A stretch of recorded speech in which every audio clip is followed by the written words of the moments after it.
Hey, what is going on, Fan Clan? Welcome back to the channel. My name is Danny Phantom. Happy Sunday. Happy Mother's Day. I don't know if there's a lot of mothers. If you're a mother, though, that watches Fanny Dantum, thank you.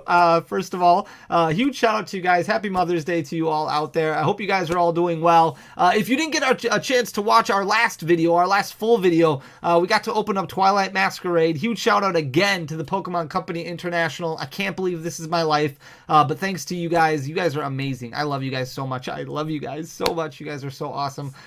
We got to open up the new set 2 weeks early, and we're going to give away everything we pulled, every single card, every common and uncommon.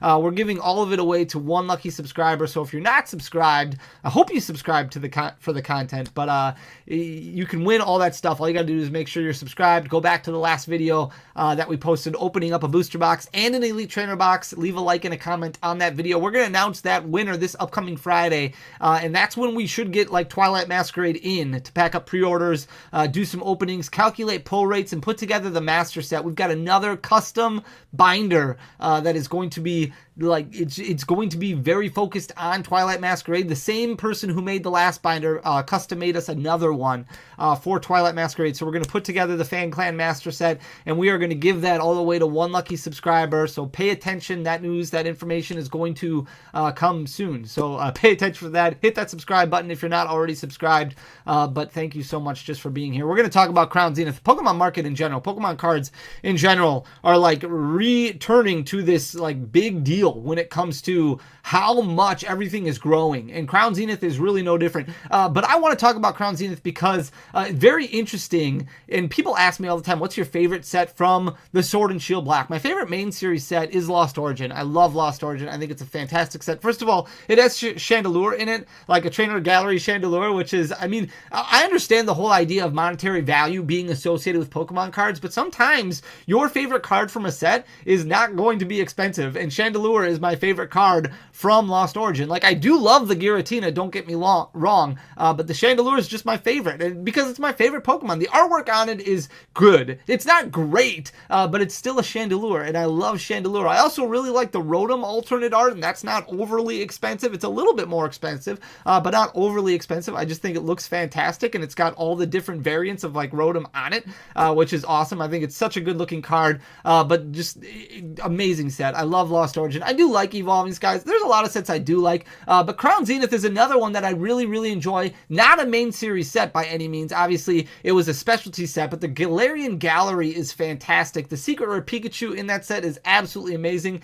and pull rates on it are relatively attractive. Obviously, you get like 7 hits out of an ETB, which is like a 70% hit ratio. We're going to break down pull rates a little bit before we jump into the market value of Crown Zenith, but Crown Zenith in general, I think, is going to be a very good set for a long time coming, because I think a lot of people are going to enjoy opening that set. And if you look at past performances of strong sets, of good sets that people really enjoy opening, I think Crown Zenith is going to be up there as just a fun set that a lot of people are going to want to rip for years down the road, and it's still available at relatively cheap prices. I was actually grocery shopping at Meijer earlier today, and when I walked down one of the aisles, they had booster bundles of Crown Zenith, which is something that I'm sure people have talked about before and seen before, but I've never personally seen before. So it's just like a booster bundle of Temporal Forces, where they change the layout of the booster bundle, so it's more like a square than it is like a pre-release kit, and you get 6 boxes in it.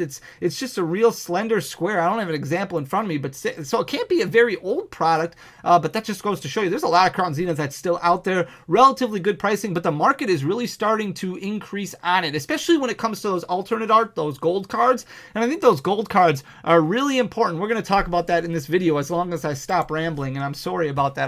I'm a rambler apparently when it comes. I don't talk a lot. I don't talk about Pokemon a lot, just on videos. So this is what you get, I guess. So we're going to talk about Crown Zenith in this video. Here is the pull rate breakdown for you, and I just copied like the summary of the pull rate breakdown and put it into this presentation to make things simple and easy. We're not going to go over every card or anything like that, but this is what we opened. We opened up 1,600 booster packs of Crown Zenith upon release, which is the equivalent of 44 booster boxes. There is no original booster box for Crown Zenith, right? Your specialty products are going to be like your capstone product is going to be the Elite Trainer box, and then you had a bunch of other additional releases which came out. Obviously, Crown Zenith started out a little bit pumped, a little bit expensive, but then as the months went by and more products came out, obviously you had the Galarian Bird Tins, and you had other premium collections that came out, and the little pin collections that came out. There's a lot of collections that came out over the next several months, and because of that, prices dropped quite a bit. And then at the end of last year, like right around October, November, there was a very massive, large reprint of Elite Trainer boxes, which crashed those down to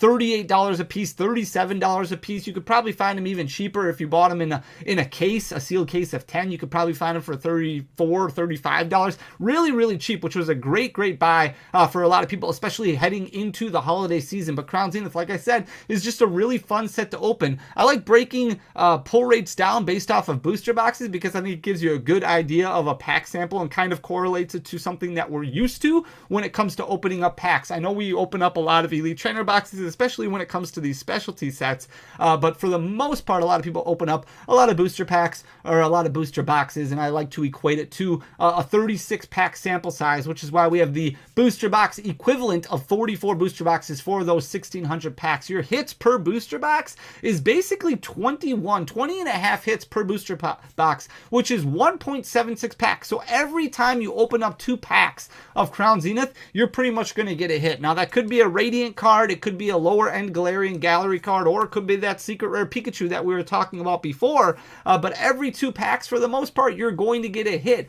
Your regular arts per booster box, you're looking at just less than 4, so about 3.96. Every 9 packs that you open is going to have a regular art in it. Every single 15 and a half packs is going to have a V-Star or a V-Max. You get about 2.3 of those per booster box. When it comes to Radiant, so you don't have a whole lot of them. You have that Radiant Eternatus, Radiant Charjabug, and the Radiant Charizard. I think that's it. You get 1.37 out of a booster box, or 1 out of about 26 packs, which is a little bit less than what we're used to when it comes to the Radiant cards. But again, only 3 in the set, and it's a different layout because it is that specialty set. When it comes to full art trainers per booster box, you get 0.68. This is just the full art trainers that are in the actual set. So we're not talking about the Galarian Gallery ones. We're not talking about the Colress or the Melanie. We're just talking about the ones in the main series set. You get 0.68, or 1 out of every 53-ish packs. When it comes to the secret rares per booster box, and again, there's only 1. It's just that secret rare Pikachu. That's the only secret rare in the entirety of the set.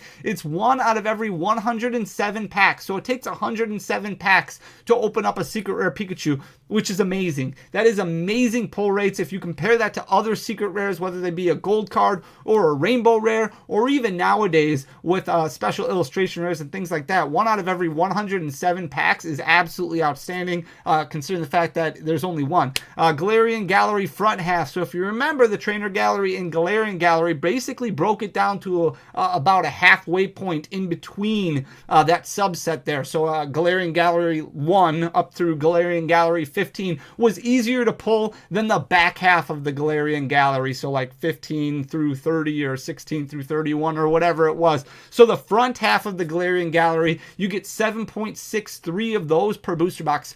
So every 4.5 packs, every 4.5, 5 packs, you pull one of those. The back half of the Galarian Gallery, a little bit harder to pull, a little bit more difficult. It's 3.94, so about 4 hits for a booster box every 9. So basically every ETB, you're going to get 1 of the back half of the Galarian Gallery. That kind of translates over to like a box of V-Star Universe. If you open up a lot of Japanese product, if you've opened up a lot of Japanese V-Star Universe, the back half of the Galarian Gallery, like the Darkrai V-Star or the Leafeon V-Star or the Suicune V-Star, that would be the Galarian Gallery back half. You get 1 of those basically per ETB. When it comes to the gold cards, this is the tough one. So these were a little bit more difficult. You get 1 out of every 4 booster boxes. So 1 out of every 145 packs. That's when you pull the Arceus, the Giratina, the Dialga, or the Palkia. And I think those are going to be very important cards for a long time coming. And you can tell already based off of the Pokemon card market and how they're moving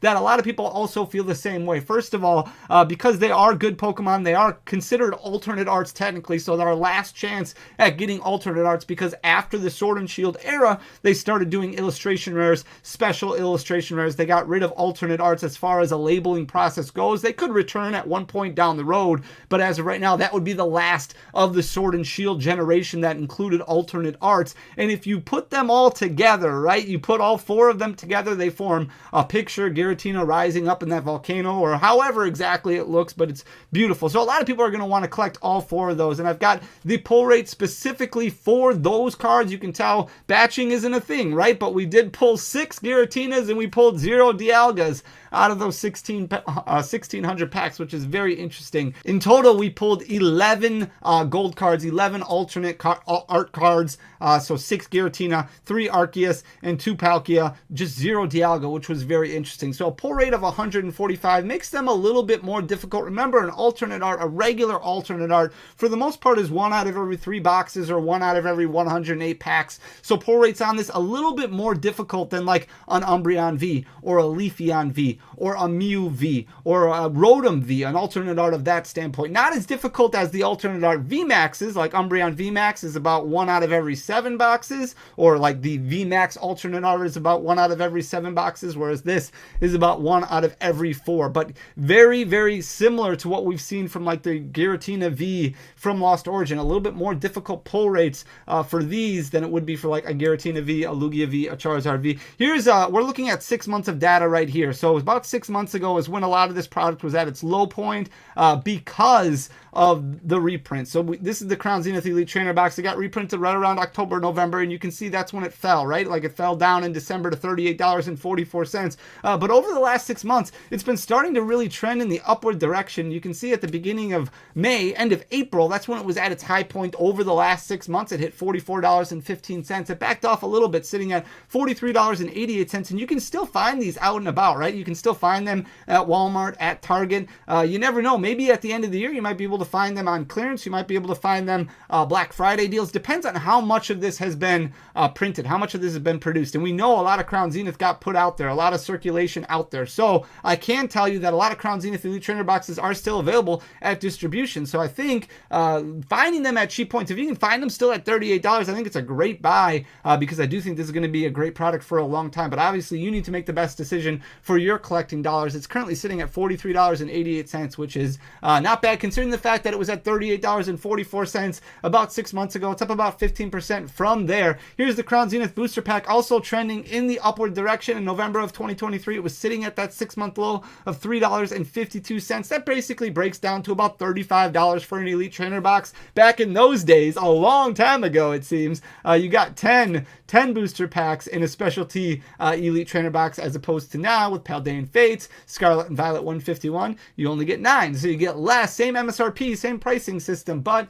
you get 1 less booster pack per Elite Trainer box. It's sitting at $4.56 right now. So that's quite a bit of a gain over the past 6 months and continuing to trend in the upward direction. Here's that secret rare Pikachu that we were talking about before, and it's still cheap, very, very cheap. $8.85 was its high point, which was actually at in November and continued to trend in the downward direction. But there's a point that I wanted to make with this one. So $6.23 is its low point, which it hit in February. Now, obviously, very easy pull rates, but if you look at this card, it's absolutely phenomenal. The artwork, and I'm not going to try and sell you on it. If you have it, great. If you like it, great. If you don't like it, don't buy it. It's a beautiful card, $6.23, trending in the upward direction, sitting at $8.28 right now with easier pull rates, right? Like it's not too hard to pull 1 out of every case, 1 out of every 106 packs. But if you think about it and break it down, similar cards like this, which were very, very easy to pull, like for example, the Moltres and Zapdos and Articuno Rainbow Bird card, that the promo card that came in the Hidden Fates Elite Trainer box, those were produced in every single Elite Trainer box.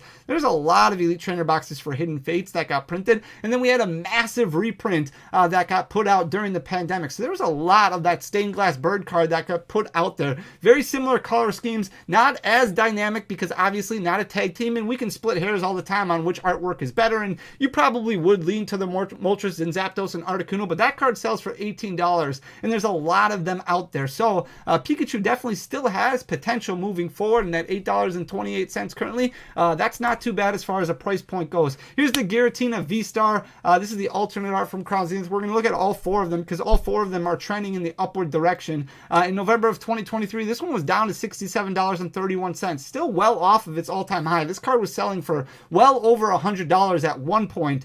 $67.31 is where it was in November, but since then, it has jumped up about 33%. You can see sitting at $99.02 currently. So like a lot of other alternate arts, this one also trending in the upward direction, but it started a lot sooner. It started in November. Very casual, very moderate gains up until March, and that's when it really started shooting up. It went from $75 up to about $99 over the span of a month, like what we've seen from a lot of these other alternate arts. But it had nice organic natural growth for about 4 or 5 months prior to that, which is very, very promising for this card moving forward, and really for the entirety of the set.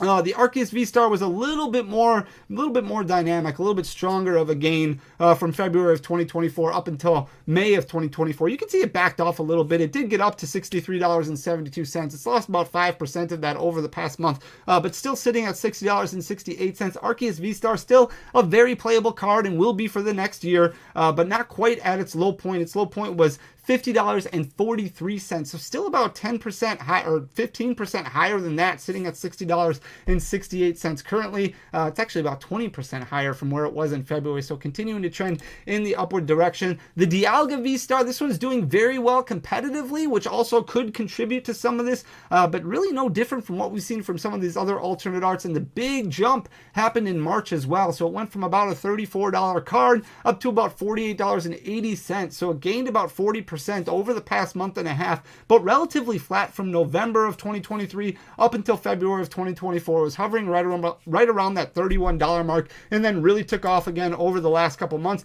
Palkia V-Star has been steadily gaining really since December of 2023. This one has been trending in the upward direction. You can see kind of a sharp increase in December of 2023, and then backed off a bit in January before starting to climb quite a bit more. It doesn't have that sudden jump in March like what we saw. It was a little bit more flat from March up until May, and then took the next step forward, jumped up to $43.69. That's where it's sitting currently, so that's a 6-month high, well above its $32.77 low, which is where it was at in December of 2023. The Mewtwo V-Star also starting to shoot up quite a bit. It's been climbing all of May so far, and we're only a couple weeks into May, so it'll be interesting to see how it continues. Was trending downward. You can see in February of 2024, that's where this actually hit its 6-month low of $43. That was pretty much the lowest this card has ever been, but now it's jumped up about 15%, sitting at $49.85 currently. So that's its high point right now over the past 6 months. This was over a $100 card at the time of release, but this is a beautiful artwork. It should be a fan favorite artwork for a long time because it's got this epic battle with Charizard, which is very, very cool.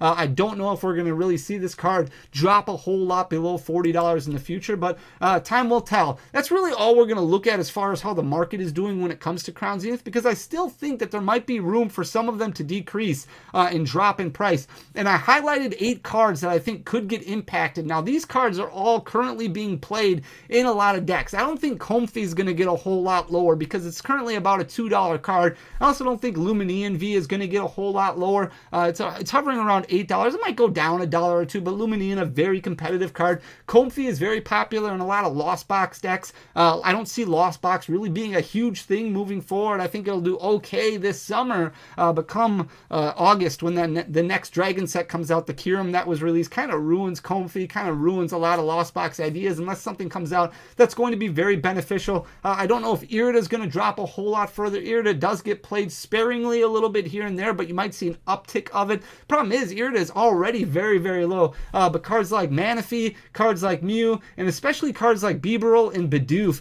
Bibarel and Bidoof get played quite a bit in competitive play right now. The artworks are amazing. They're beautiful artworks, and I don't know if they're going to drop a whole lot because they're still fairly cheap, right? You're looking at a $5 Bibarel, a $5 Bidoof, somewhere around there, but you might see it drop down to about, $3 or so, something like that. So if you do have extra copies of it, now might be the time that you really want to start trading them. The big thing is, you look at some of these cards in the market and how they're performing and how they're jumping up, and a lot of people get upset, and I understand why, because a lot of times it's like, well, how am I supposed to afford this Umbreon VMAX now that it's a $1,000 card? Or how can I get this Giratina V-Star now that it's a $100 card? It's really taking taking advantage of situations in the market like this where you have duplicates of Bibarel, or maybe you have a card in your binder, in your master set, and you break it up so that way you can kind of trade it off while it's higher to help make your collection goals happen. And then you just make a mental note, okay, well, once Bibarel rotates out, it's going to save me a couple bucks in the future, but I can buy it a year down the road and it might be a $3 card then. And really just understanding the competitive market a lot more, so that way you make your collection work for you to help maintain and help be able to keep up with everything that's going on in the Pokemon card market. I know it can be frustrating, but just paying attention to what's going on out there, and like I said, doing what you can to make your collection work for you. I don't know if Colress's experiment is going to drop a whole lot more. Like I said, I don't know if Lost Box is really going to be a big thing moving forward, especially Colress. That Kyurem card wrecks Colress altogether. If you look at the full art Colress's experiment from Lost Origin, that one really selling for about $5-6, which is only a couple dollars cheaper than this one from the Galarian Gallery, but you never know, it might drop a couple more dollars. This artwork is obviously a lot better, but I would think that there's more copies of this out in existence because the pull rates were so much better for Crown Zenith, and it just seems like so much Crown Zenith has been open. But it's a beautiful set. I think that it's going to be a loved set for quite some time. You can let me know what you think down in the comments below, but these are cards that might be a little bit overpriced right now simply because they are being played quite a bit in the competitive field. And you might say, hey Fanny, well, why does somebody want to play a Bibarel or a Bidoof like this in their deck when they can just play, the common copies? And there's a lot of reasons behind it. Number one is some people just like to bling out their decks. They just like them to look nice when they're playing. The other reason is for searchability. When you're going through your deck and trying to figure out what's prized, it's a lot easier to be able to have different artworks. Maybe you have one character Bibarel and just one normal Bibarel, so that way you can tell just as you're quickly searching through, because time is of the essence. Okay, well, my character Bibarel is prized, or oh, here's my character Bibarel right there, so I know that it's not prized. It just makes things, that deck search, work much more easy, helps you understand things. It runs more efficiently, more fluid, and that's a really big thing in competitive play. So I wanted to touch base on Crown Zenith because it is moving a lot right now, and obviously it gets very frustrating when people get upset and get frustrated because maybe they miss out on something all of a sudden got priced out. So it's all about making the best decisions and the best move for you. Understand the information that's being put out there, but ultimately make your own decisions. Make the best decision that works for you, and that's what this is all about. That's what I want you guys to be in the hobby for as long as you possibly can, because Pokemon has done so much for me mentally. Like, it's a great place to be. The hobby is great. The community is great. You guys are fantastic. I love you. I hope you enjoy the content. If you did, please hit that subscribe button down below. Leave a like, leave a comment. It goes a long way for the algorithm, but most importantly, just thanks for watching. You guys are amazing. I'll talk to you again tomorrow. Until next time, peace.